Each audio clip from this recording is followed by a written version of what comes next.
શ્રીજી મહારાજે વચનામૃતની અંદર જેમ કહ્યું છે, પ્રથમનું 21મો ને પ્રથમનું 22મો, એમાં શ્રીજી મહારાજે વાત કરી કે ભગવાનના જે ભક્ત હોય એણે ખાતા પીતા નાતા ધોતા ચાલતા બેસતા સર્વ ક્રિયાને વિશે ભગવાનની મૂર્તિનું ચિંતન કરવું. થાય રહ્યો આપણે? થાય છે? હવે વાંધો નહીં, હાલો બીજા તમે ઘર સંસારના કામ કરતા હો ત્યારે કદાચ મન મૂર્તિમાં ના રહે, વાંધો નહીં, પણ તમે જ્યારે ભજન કરવા માટે બેસો, હાથમાં માળા લઈ અને ભજન કરવા માટે બેસો, માનસી પૂજા કરવા માટે બેસો કે સવારે પૂજા કરવા માટે બેસો, ત્યારે પણ મન તમારું એમાં રહે છે? સાચું કયો, રહે છે? આમ કયો તો ખરા, રહે છે? બધાએ ના પાડે, રહ્યા કોઈ નથી રહેતો ને. તો એનો જવાબ શ્રીજી મહારાજે આપ્યો છે 22માં ઉપાય બતાવ્યો.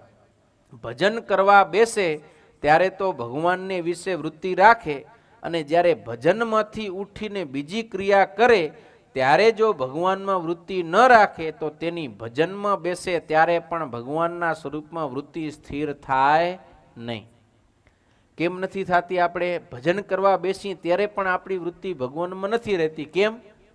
કે આપણે ક્યારે અભ્યાસ જ નથી કરતા, આપણે કોશિશ જ નથી કરતા.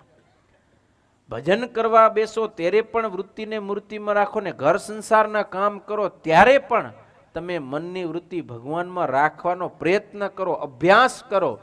હાલતા ચાલતા નાતા ધોતા ખાતા પીતા બધી ક્રિયામાં જ્યારે આપણે મન મૂર્તિમાં રાખવાનો પ્રયત્ન કરશું, અભ્યાસ કરશું, ત્યારે આપણે ભજન કરવા બેસશું ત્યારે મન મૂર્તિમાં રહેશે, નહીતર નહીં રહે.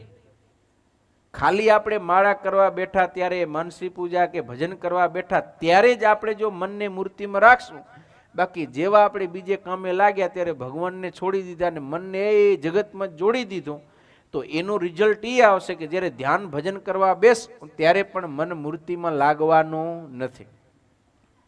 માટે બાહ્ય કામકાજ કરતી વખતે પણ આપણું મન મૂર્તિમાં રહેવું જોઈએ.